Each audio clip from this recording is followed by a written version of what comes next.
I am 72 years old, and I have never missed a payment on anything in my entire life. Not once. Not my mortgage when I was raising 2 kids on a teacher's salary after my husband passed. Not my car payment when money got so tight I was eating canned soup 4 nights a week. Not even a library fine, because that is just how I was raised. You honor your word, you pay what you owe, and you never, ever make someone else carry your burden. But there I was, standing in my kitchen with that letter in my hand, feeling my whole world tilt sideways.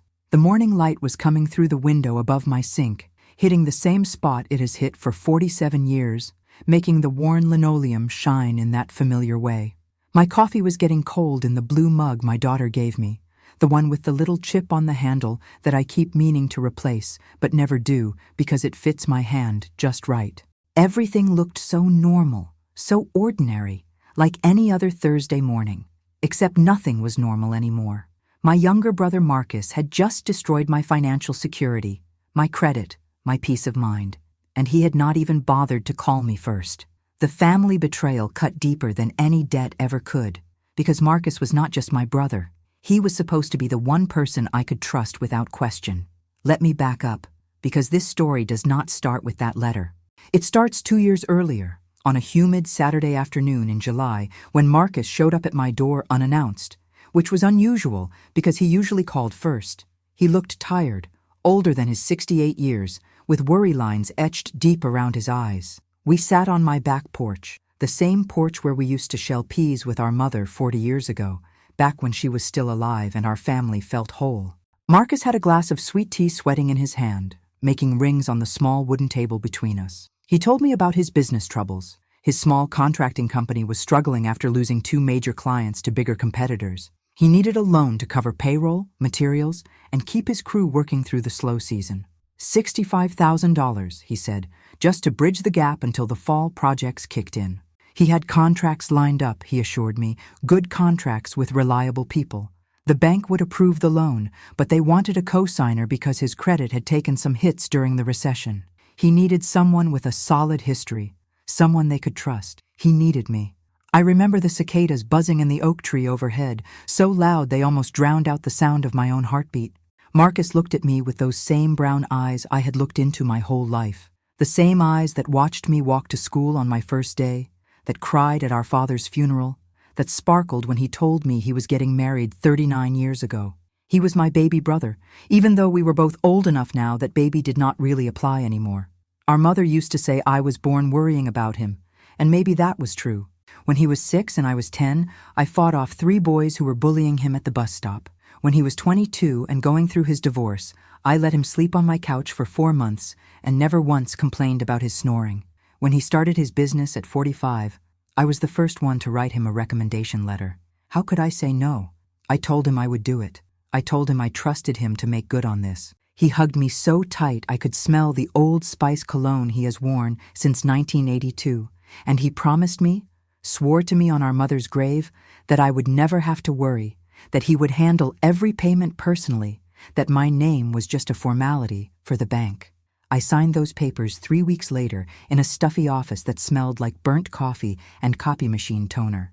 The loan officer, a young woman who could not have been more than 30, walked me through each page, pointing to signature lines with a purple pen. She explained that co-signing meant I was equally responsible for the debt, that if Marcus defaulted, they could pursue me for the full amount. I nodded and signed anyway, because that is what family does. That is what loyalty looks like. You show up when someone needs you, even when there is risk involved, even when your logical brain is whispering warnings you choose to ignore because love is supposed to be stronger than fear. For 18 months, everything seemed fine. I checked my credit report every few months like I always do, just to make sure everything looked right. The loan appeared on there, payments marked as current, exactly as Marcus had promised. He would call me every month or so, updating me on his projects, telling me business was picking up. He sounded confident, relieved, grateful. I felt good about helping him, proud even. This was what siblings were supposed to do for each other. Carry each other through the hard times, be each other's safety net when the world got shaky. Our parents had raised us to stick together, to value family above everything else. Money comes and goes, our mother used to say, but family is forever. Except it is not always forever. And sometimes the people you trust most are the ones who hurt you worst. The first sign something was wrong came on a Tuesday morning in March. I was sorting through my mail, mostly catalogs and bills, the usual pile that accumulates when you live alone and have too much time to read advertisements for things you do not need. There was an envelope from the bank, not the usual statement, but something thicker, more official.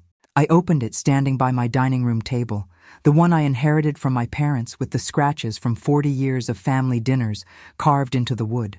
It was a notice saying the loan payment was 30 days overdue. My stomach dropped. There had to be a mistake, I thought. Marcus always paid on time. I called him immediately, my fingers shaking slightly as I dialed his number that I have had memorized since he got his first cell phone in 1998. The phone rang 4 times before he answered, and when he did, his voice sounded strained, distracted. I asked him about the payment. There was a long pause, too long, the kind of silence that fills up with dread before words even form. He said there had been a cash flow problem. One of his clients had delayed payment, but he would catch it up by the end of the week. "Do not worry," he told me, "just a temporary hiccup." I wanted to believe him so badly that I ignored the little voice in my head saying this did not feel right. He was my brother, after all, and he had never lied to me before, or at least I had never caught him lying, which in hindsight might not be the same thing. I told him to please take care of it soon because late payments hurt credit scores, and I had worked my entire life to maintain good credit. He promised he would handle it right away. I hung up, feeling uneasy but hopeful, telling myself that everyone hits rough patches, that this was nothing to panic about. But that was only the beginning of the nightmare I was about to live through. By April, the bank sent another notice, now 60 days overdue. I called Marcus again, and this time it took him 2 days to call me back. When he finally did, his excuses sounded rehearsed, thin, like he had been practicing what to say, but had not quite convinced himself of his own story. The client issue was more complicated than he thought, he explained. There was a dispute about the quality of work. They were withholding payment until he fixed some things. Legal was involved now. He just needed a little more time. His voice had an edge to it I had never heard before, something between desperation and defensiveness that made my chest tighten. I asked him if I should be worried, if I needed to do something on my end. He got irritated then, snapping at me that he said he would handle it, that I needed to trust him, that he did not need me nagging him like he was a child. That stung more than I expected it to, because I was not nagging. I was protecting myself, protecting the financial stability I had spent decades building. But I apologized anyway, trying to smooth things over, trying to preserve our relationship, even as I felt it starting to crack under the weight of unpaid debt and broken promises. Little did I know what the next month would bring and how much worse things could actually get. In May, I received another letter, this one much more serious in tone. 90 days overdue. The bank was now assessing late fees and interest penalties. My credit score had dropped 43 points. I felt physically sick reading those numbers, seeing the consequences of someone else's choices reflected in my financial standing. I drove to Marcus's house without calling first, something I never do because I believe in respecting people's privacy and space. His house was in a nice neighborhood about 20 minutes from mine, a 2-story brick colonial he bought 15 years ago when business was good. When I pulled up, his truck was in the driveway, but the yard looked neglected.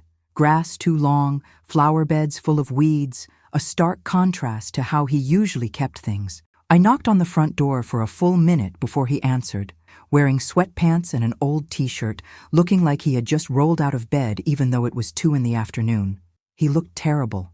There were dark circles under his eyes. His face was unshaven, and he had lost weight in a way that made him look gaunt rather than healthy. For a moment, I felt sorry for him, felt that old protective instinct rise up in me like it always had. Then I remembered why I was there, remembered the letters and the credit damage and the promises he had broken. I asked him straight out what was happening with the loan. He let me inside, and we sat in his living room that smelled stale, like windows that had not been opened in weeks. He told me the truth then, or at least what he claimed was the truth. I am still not entirely sure I got the whole story even now. His business had not just hit a rough patch. It was failing, had been failing for over a year before he even came to me for the loan. The fall contracts he had mentioned, the ones that were supposed to save everything, never materialized. He had used the loan money not for payroll and materials like he said, but to pay off other debts, to juggle creditors, to buy himself time that ran out anyway. He was behind on his mortgage, behind on his truck payment, behind on everything. The bank account was empty. The business was essentially defunct, and he had not made a single payment on our loan in 3 months. I sat there on his couch, the same couch where I had sat just 2 years earlier, and agreed to help him. And I felt anger boil up inside me, hotter than I had felt in years. Not just anger, betrayal, deep-cutting betrayal that made my hands clench into fists on my lap. He had lied to me from the beginning. He had used me, used my good name and my good credit to buy himself time in a sinking ship, knowing full well that when it went under, I would go down with him. I asked him why he had not told me the truth when I first signed, why he had let me believe this was a safe investment in his future, when it was really just a desperate last grasp at delaying the inevitable. He did not have a good answer, just mumbled something about hoping he could turn things around, about not wanting to burden me with worry, about family helping family. Family helping family, he said, like those words could excuse the destruction he had brought to my doorstep. I left his house feeling hollowed out, like someone had scooped out my insides and left just a shell walking around. The drive home is a blur in my memory now. I remember gripping the steering wheel so hard my knuckles turned white. Remember the radio playing some old song I usually love, but could not hear through the roaring in my ears. When I got home, I sat in my driveway for 15 minutes before I could make myself get out of the car. My little house looked the same as always, the house where I raised my children, where I mourned my husband, where I built a life of modest comfort and security. Except now that security was crumbling, and there was nothing modest about $73,000 in debt hanging over my head like a guillotine waiting to drop. The bank did not care about my anger or my hurt feelings or my brother's excuses. They wanted their money, and since Marcus could not pay, they were coming after me. The certified letter that arrived in June laid it out in clear, cold legal language. I had 30 days to either pay the full balance or set up a payment plan, or they would begin collection proceedings. Collection proceedings, such clinical words for such a devastating threat. They could garnish my pension, put a lien on my house, destroy what little I had managed to save for my retirement years. I was 72 years old and facing potential financial ruin because I had tried to help my brother. I cried that night, really cried for the first time since my husband died 18 years ago. Big, gasping sobs that hurt my chest and made my head pound. I cried for the trust I had given so freely and had it thrown back in my face. I cried for the relationship with my brother that was shattered now beyond any easy repair. I cried for the unfairness of being punished for kindness, for doing what I thought was right and having it blow up in my hands. But after the tears dried and the morning came, something else settled in. Something harder, colder, more determined. I was not going to let this destroy me. I was not going to become a victim of someone else's poor choices and lies. If Marcus would not take responsibility, then I would have to find another way to protect myself, even if that meant doing things I never thought I would have to do to my own brother. I spent the next week researching my options, which were limited but not non-existent. I talked to a lawyer who specialized in debt and contract law, a sharp woman in her 50s who listened to my story with sympathetic eyes but practical advice. She explained that as a co-signer, I was legally liable for the debt, but that did not mean I was without recourse. If I paid off the loan, I could pursue Marcus in civil court to recover the money. The problem was, Marcus had nothing to recover. His business was gone, his accounts were empty, he was drowning in debt himself. Even if I won a judgment, collecting on it would be nearly impossible. The lawyer suggested bankruptcy as an option for Marcus, but that would still leave me responsible for the debt, unless I filed too, which would devastate my own credit and financial standing. It felt like every door I opened led to another locked room with no windows. But then she mentioned something that caught my attention. Something that changed the entire trajectory of what happened next. She said that if there was collateral attached to the loan, or if Marcus owned any assets of value, those could potentially be seized to satisfy the debt. I sat up straighter in my chair, thinking hard. Marcus's business was gone. His accounts were empty, but he still owned his house, the house he had bought 15 years ago in that nice neighborhood. The house that had appreciated in value despite his financial collapse. I asked the lawyer if that was something we could pursue. She cautioned me that it was complicated, that it depended on how the mortgage was structured and whether there was any equity left after his primary lender was paid, but it was possible. If I paid off the loan and got a judgment against him, I could potentially force a sale of the property to recover my money.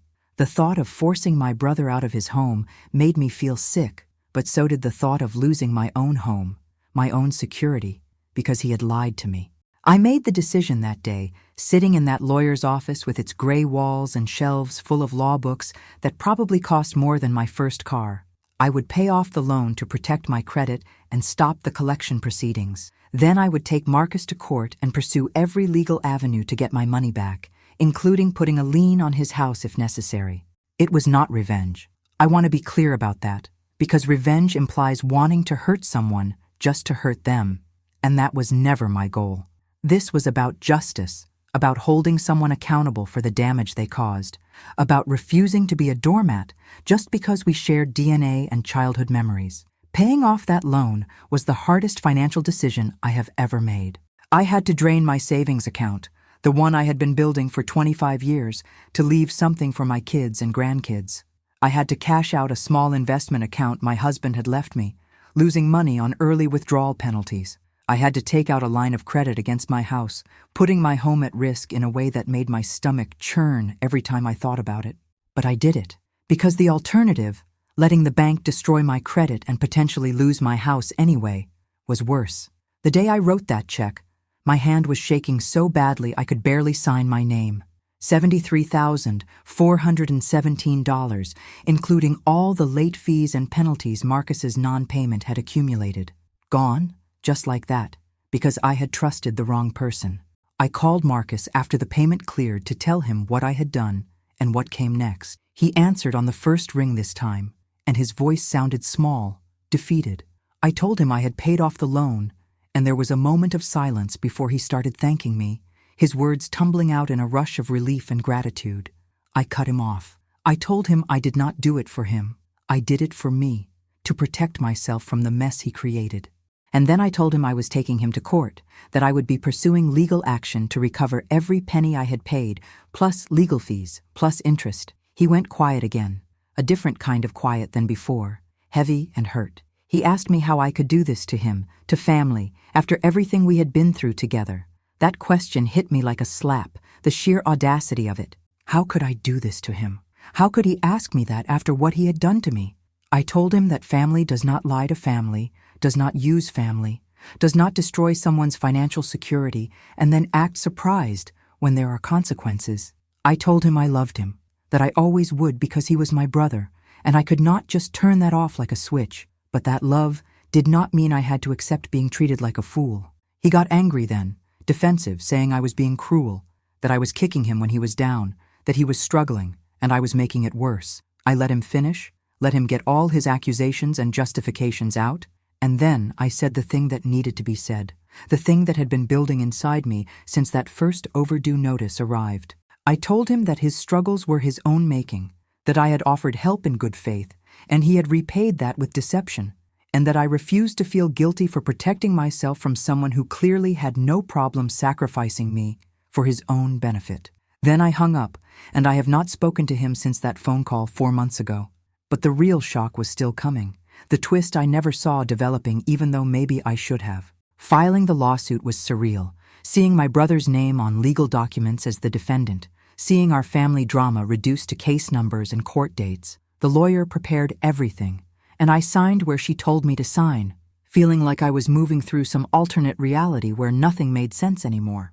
The court date was set for September, which gave me 3 months to sit with my decision, to second-guess myself 1,000 times, to wonder if I was doing the right thing or if I was just being vindictive. Family members started weighing in, because of course they did. Our cousin Rita called me crying, saying I was tearing the family apart, that our mother would be ashamed of me for dragging Marcus through the courts.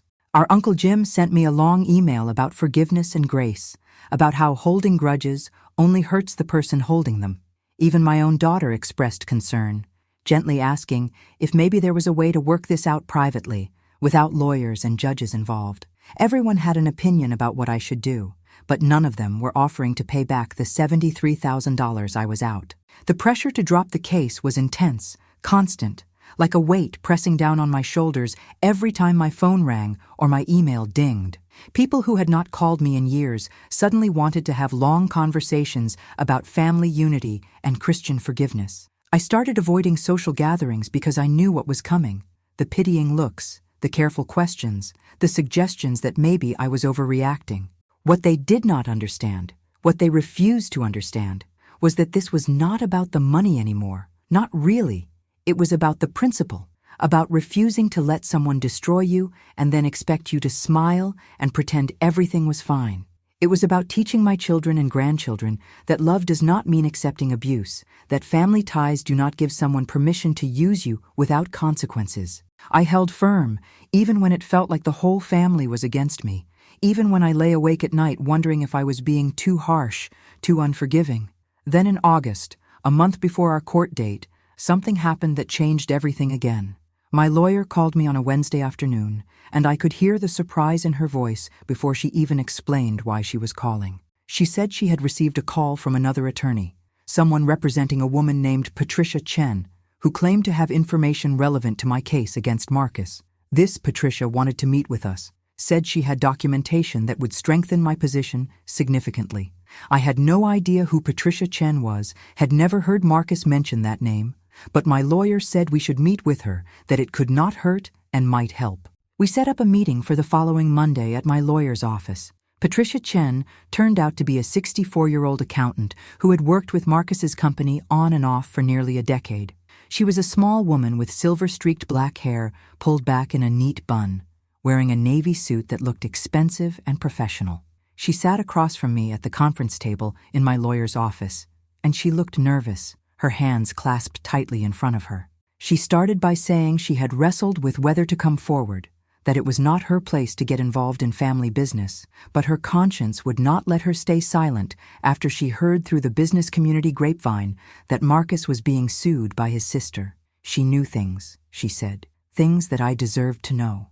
Then she opened a folder and pulled out financial documents that made my blood run cold. Patricia had kept copies of everything from her work with Marcus, something she did as a matter of professional habit in case of audits or disputes. What she showed me was proof that Marcus had been systematically lying about his business finances for at least 3 years before he came to me for the loan. He had falsified revenue reports, created fake invoices for non-existent projects, manipulated expense records to hide the fact that his company was hemorrhaging money.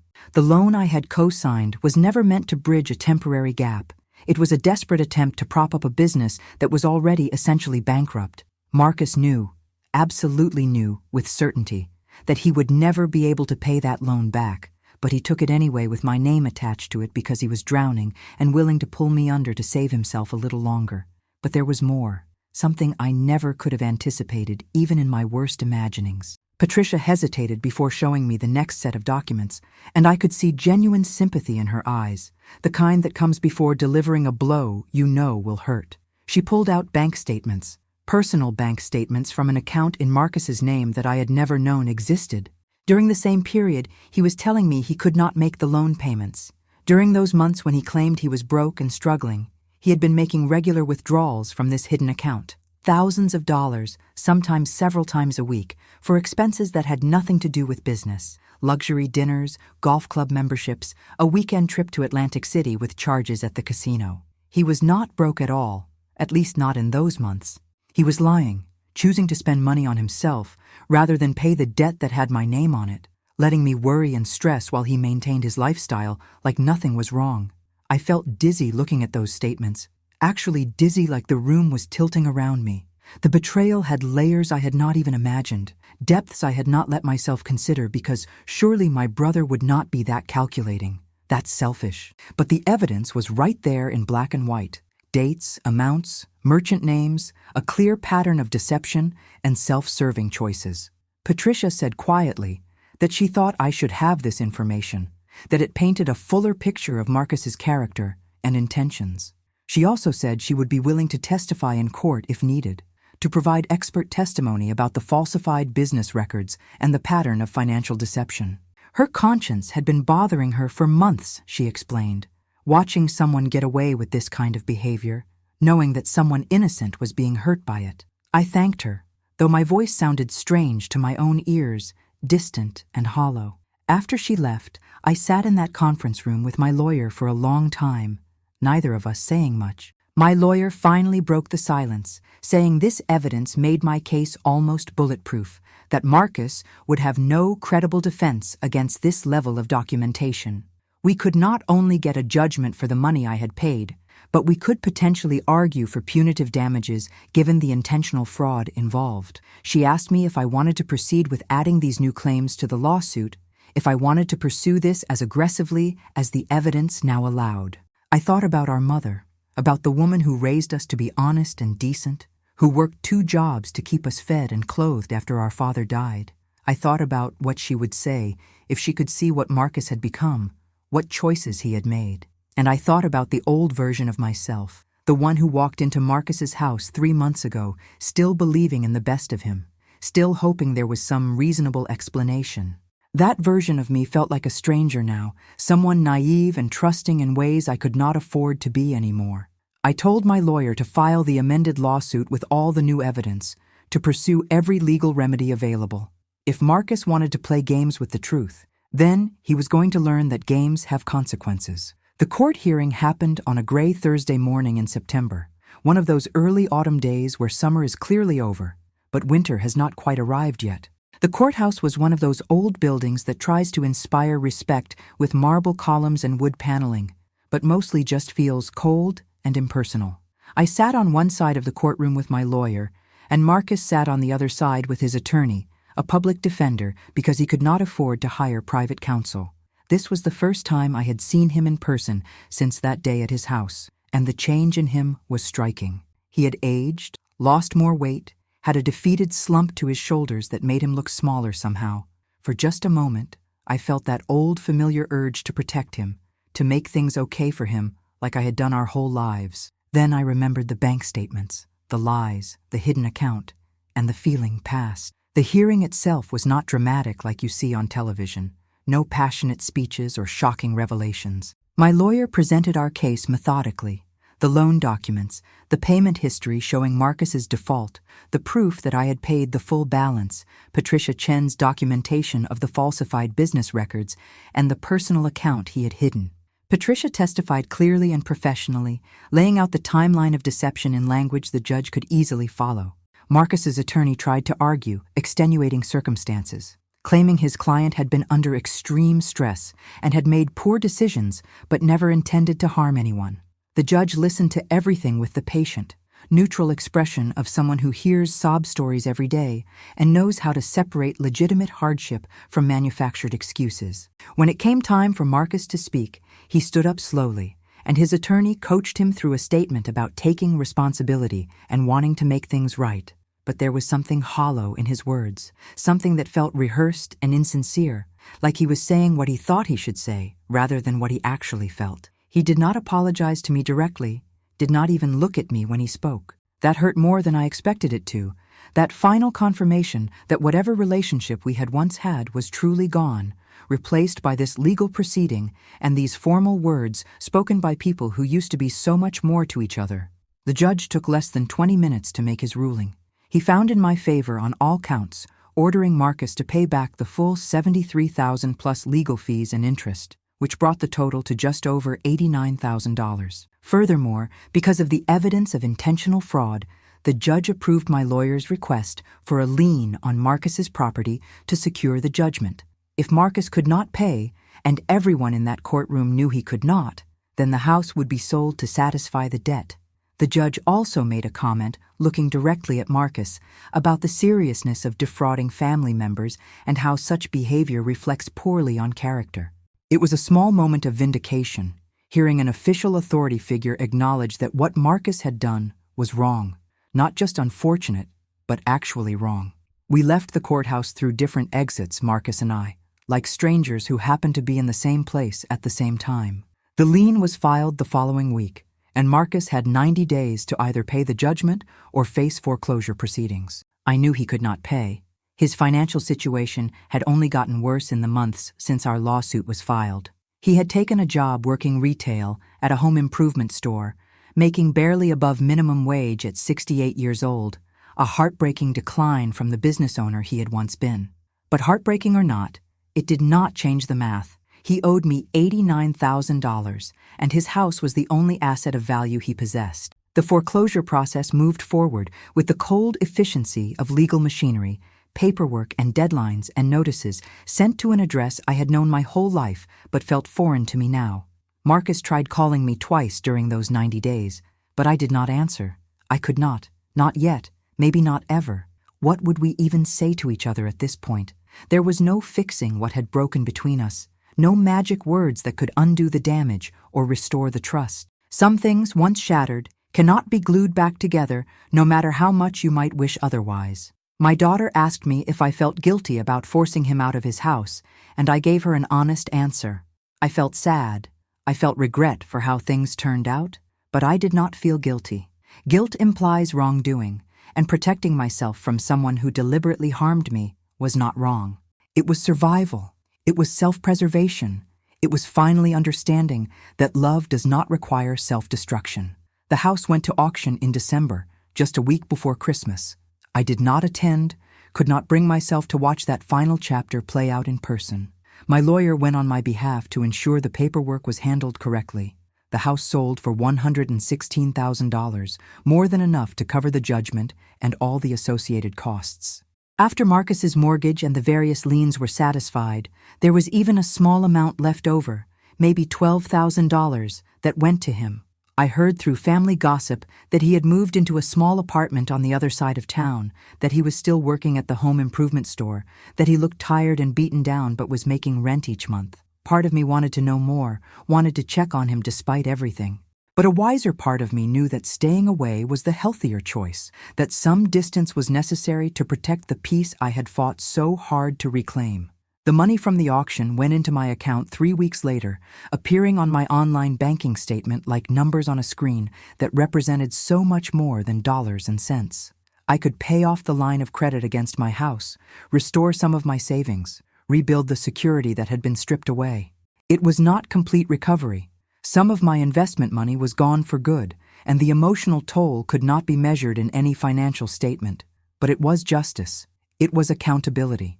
It was proof that I did not have to accept being treated badly just because someone claimed family as an excuse. Little did I know that the final twist in this saga was yet to come.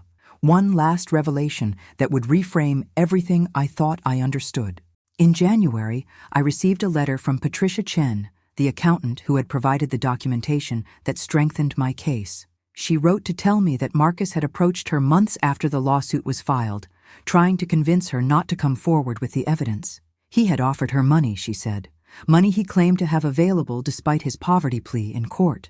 When she refused, he had threatened to ruin her professional reputation, claiming she had misrepresented his financial records and that he would report her to the state licensing board for malpractice. That was when she decided definitively to testify, she wrote, because his willingness to destroy her career to avoid accountability proved exactly what kind of person he had become. She thought I should know, she said, that my brother's problems went deeper than poor business decisions or financial stress. He had become someone who would harm anyone, even people who had tried to help him, to avoid facing consequences for his own actions. The letter sat on my kitchen table for 2 days before I could bring myself to respond. This was the final piece of the puzzle, the confirmation that I had made the right choice in pursuing legal action, no matter how difficult it felt. Marcus had not just lied to me or deceived me in a moment of desperation. He had built a pattern of manipulation and threat, willing to hurt anyone who stood between him and what he wanted.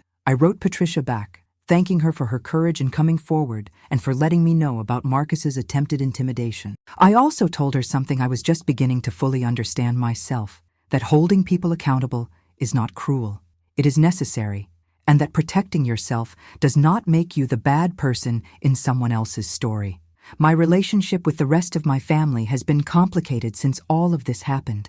Some people have come around, quietly admitting that maybe I did what I had to do, that Marcus's behavior was worse than they initially wanted to believe. Others have doubled down on their criticism, still insisting I should have handled things privately, should have been more forgiving, should have sacrificed my own financial security to protect my brother from his own consequences. I have learned to be okay with their disappointment, to accept that some people will never understand why I made the choices I did. Their approval or disapproval does not change the facts, does not alter the reality of what happened or the necessity of how I responded. My children have been supportive, which means more to me than I can articulate. My daughter told me she was proud of me, that watching me stand up for myself taught her important lessons about boundaries and self-worth that she hopes to pass on to her own children. My son admitted he was angry with Marcus on my behalf, angry that I had to go through this stress at an age when I should be enjoying retirement instead of fighting legal battles. Their support has been a comfort during the lonely moments, the times when I wonder if I should have tried harder to work things out privately, if there was some solution I missed that could have salvaged both the money and the relationship. But I know in my heart that there was no such solution, that Marcus made his choices and I made mine, and that we all have to live with the outcomes of our decisions. It is March now, 15 months since that certified letter arrived and turned my world upside down. My credit score has recovered, slowly climbing back up as the paid loan shows a positive history under my name. My savings are rebuilding, bit by bit, month by month. The line of credit against my house is nearly paid off, just a few more payments until that burden is completely lifted. Financially, I am stable again, not as secure as I was before, but no longer teetering on the edge of disaster. The numbers have been resolved, the accounts balanced, the legal matters settled, but the emotional calculations are messier, less easily resolved. I still think about Marcus sometimes, wonder how he is doing in that apartment, whether he ever reflects on what happened between us with anything approaching honest self-examination. I wonder if he tells himself some version of events where I am the villain, the cruel sister who destroyed him over money, or if he ever acknowledges his role in creating this disaster. I wonder if I will ever speak to him again, if enough years will pass that we might find some cautious, limited way to coexist at family gatherings. I do not know the answers to any of these questions, and I am learning to be comfortable with that uncertainty. What I do know is that I sleep better now than I did during those months of worry and fear and financial panic. I know that I look at myself in the mirror and see someone who refused to be a victim, who fought back against injustice even when it was hard and lonely and hurt in ways that had nothing to do with money. I know that my grandchildren will hear this story someday, and they will learn that love does not mean letting people destroy you. That family is a relationship that requires mutual respect and honesty, not an obligation that overrides all common sense and self-preservation. The most important thing I learned through all of this is that accountability is not optional. It is not cruel to expect people to face consequences for their actions, even when those people are family, even when those consequences are severe. Marcus chose to lie to me, chose to use my trust against me, chose to prioritize his comfort over my financial security. Those were his choices, and the outcome was his responsibility, not mine. I did not force him into foreclosure out of spite or revenge. I simply refused to absorb the cost of his dishonesty. That distinction matters more than I can fully explain, because it is the difference between being vindictive and being self-protective, between punishing someone and simply declining to be their victim. If someone had told me 3 years ago that I would take my brother to court and force the sale of his house, I would have said they were crazy, that I could never do such a thing.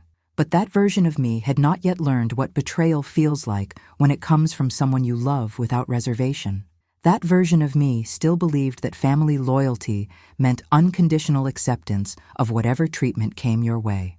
I am different now, harder in some ways but also stronger, more grounded in my own worth and less willing to sacrifice my well-being for relationships that only move in one direction. The change has been painful but necessary. Like setting a broken bone hurts in the moment, but allows proper healing in the long run. There are days when I still feel sad about what I lost, not the money, but the relationship, the easy affection between siblings who once called each other just to talk, who remembered each other's birthdays without fail, who showed up for each other without question. That brother is gone, if he ever truly existed, replaced by someone I do not fully recognize or trust. I mourn that loss, honestly mourn it like a death. Because in some ways it is a death, the end of something that can never be resurrected no matter how much time passes. But mourning does not mean regret. I can be sad about how things turned out while still knowing I made the right choices. still standing firm in my decision to protect myself, even at the cost of a relationship. My lawyer called me last week to tell me the case is completely closed now, all paperwork finalized, no loose ends remaining. She said she was impressed by how I handled everything, that many people in my position would have folded under family pressure or let guilt override their own interests. I thanked her for her help, for guiding me through a process that felt overwhelming and foreign. After I hung up, I sat in my kitchen for a while, the same kitchen where I opened that first certified letter, where I drank that coffee that went cold while my world fell apart. The light was coming through the window the same way it always does, hitting that same spot on the floor, familiar and constant. Everything looked the same as it always had, yet everything was different, rearranged in ways both visible and invisible. I made myself a fresh cup of coffee in that blue mug with the chipped handle, the one I still have not replaced. I sat at my table and looked out at my backyard, at the trees that were starting to show the first hints of spring buds, at the bird feeder I keep filled, even though the squirrels steal half the seed. Life goes on, mundane and ordinary, daily routines continuing despite the upheaval of the past year. There is something comforting in that normalcy, in the knowledge that you can survive something terrible and still have morning coffee and watch birds and appreciate the small beauties of an ordinary day. The other day, my granddaughter asked me if I was okay, said I seemed different somehow, quieter maybe. I told her I was fine, better than fine actually, just learning new things about myself and about the world. She asked what kind of things, and I thought carefully about how to explain it to a 16-year-old who still believes family is simple and love conquers all. I told her that sometimes people we care about will disappoint us, not accidentally, but through deliberate choices. And when that happens, we get to decide whether we accept that treatment or demand better.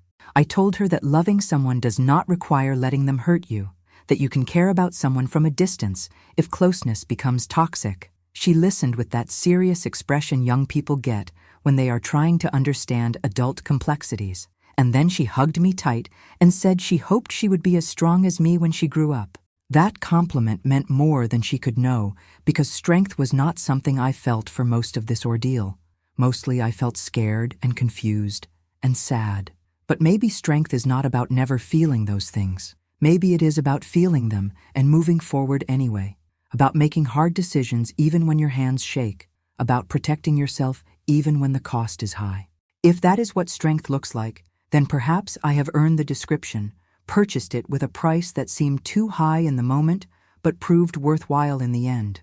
I do not know what the future holds for my relationship with Marcus or with the extended family members who took his side. Maybe time will soften some of the anger and hurt, maybe not. What I do know is that I am not willing to compromise my peace for their comfort anymore. I am not willing to pretend everything is fine when it is not, to sweep problems under the rug so everyone else can enjoy holiday dinners without tension.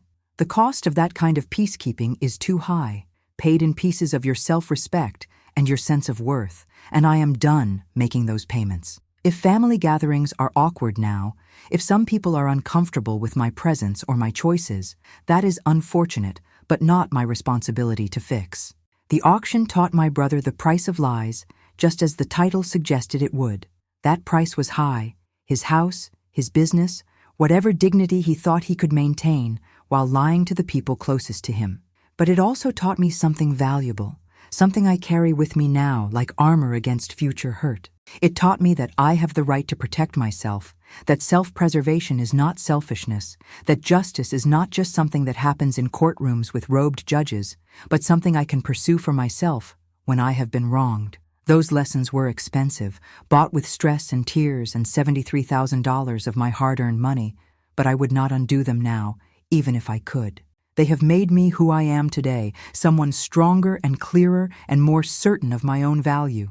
So no, I do not regret taking Marcus to court. I do not regret forcing the sale of his house or pursuing the debt with legal thoroughness. What I regret is that it was necessary, that someone I loved and trusted put me in a position where I had to choose between my own well-being and family harmony. I regret that Marcus could not be the person I believed him to be, that his character failed when it was tested, that he chose deception and selfishness over honesty and responsibility. Those regrets belong to him, not to me, because I did not create this situation. I just refused to be destroyed by it. In the end, I learned that respect is not demanded, it is earned, and it can be lost through betrayal and lies and selfishness. I learned that elder years should be protected, not exploited, that the vulnerability that comes with age makes us targets for people who would use our trust against us. I learned that fighting back is not cruel, that accountability is a gift you give to everyone, including the person being held accountable, because without consequences, people never learn to change. And I learned that I am stronger than I thought I was, capable of standing alone when necessary, of making hard choices that serve my own interests even when they hurt. These lessons shape how I move through the world now, how I think about relationships and boundaries and the limits of obligation. They inform how I talk to my grandchildren about family, what I model for them about self-worth and dignity. I hope they never face a betrayal like the one I experienced, but if they do, I hope they remember their grandmother who refused to be a victim, who fought back with intelligence and legal thoroughness, who chose her own peace over someone else's comfort. That legacy feels more valuable than any inheritance I might leave them in my will, because it is a lesson about power and agency that no one can take away once you truly understand it. The blue mug sits on my table now, empty again, the last bit of coffee long gone cold, while I sat here remembering and reflecting. Outside, the light has shifted, afternoon giving way to early evening, the quality of sunshine changing in that subtle way that marks the passage of time. I will get up soon and make dinner, something simple because I am only cooking for one. Maybe call my daughter to hear about her day, perhaps work on the puzzle I have spread across the dining room table. Life continues, ordinary and precious and mine, no longer overshadowed by fear of financial ruin or legal battles or family drama. That ordinariness, that simple peace of a quiet evening at home, is what I fought for. It is what I protected when I made the hard choice to hold my brother accountable.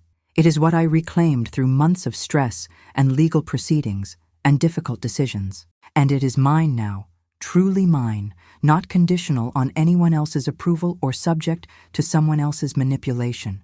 That freedom, that security, that peace, those are worth more than any amount of money, worth more than a relationship that required my diminishment to survive, worth the price I paid to claim them. In the end, true family respect comes from within. From knowing your own worth and refusing to accept less, from recognizing that love without boundaries is just another word for exploitation, from understanding that protection and accountability can coexist with compassion. Have you ever had to choose between family loyalty and self-preservation, between maintaining relationships and maintaining your dignity? Have you ever been forced to hold someone you love accountable for the harm they caused, knowing it would cost you the relationship, but save yourself? If you have, then you understand why I made the choices I did, why the auction was necessary, why sometimes the only way forward is through the painful path of justice rather than the easier road of acceptance. And if you have not faced such a choice yet, if you still believe family will always do right by you simply because you share blood, then I hope you never learn differently. But if you do, I hope you remember that you have options, that accountability is available to you, that protecting yourself is not betrayal, no matter who tells you otherwise.